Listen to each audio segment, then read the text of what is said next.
Within a RightMessage flow, you can also add code nodes, which allow you to arbitrarily execute JavaScript code right on your website.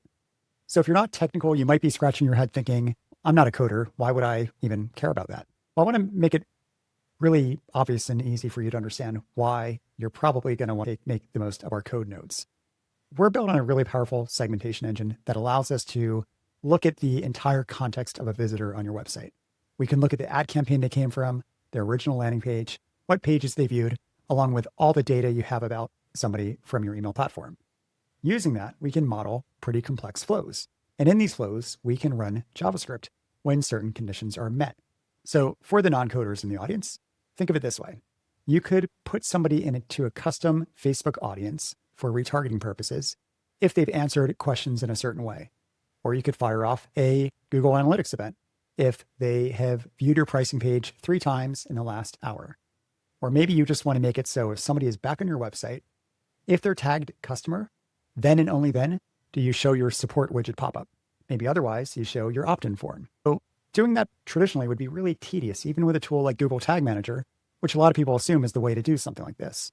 With RightMessage, I want to show you just how easy it is to do exactly what I just described. So all I need to do is drag out a code node.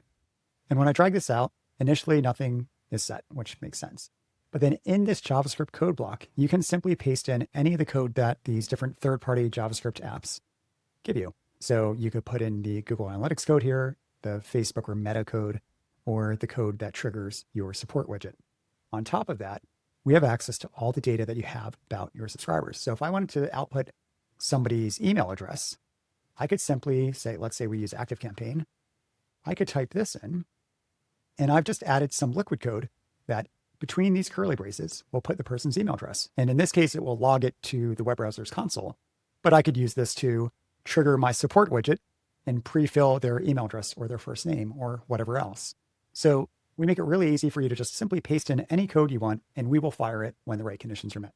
Now, looking at this flow here, this obviously probably doesn't make much sense. So I could give it a friendly name like output email. And now when I look at this flow, I have a pretty clear idea of what's going on here.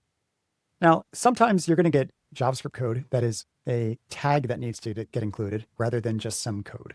So usually, let's say you're using a tool like Senja, which is a great testimonial tool. And what they want you to do is they want you to embed their script tag wherever you'd like for them to add a testimonial. So maybe this is in the header of your website or after a blog post or something like that.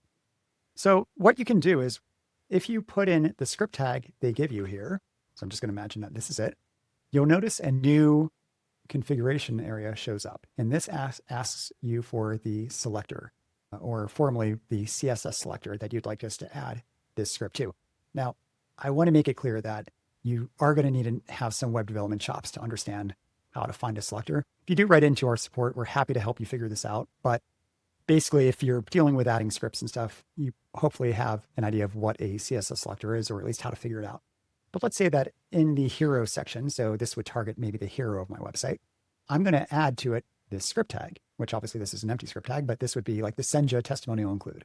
And what RightMessage will do is when the right conditions are met, we will add that script directly to that element on your website.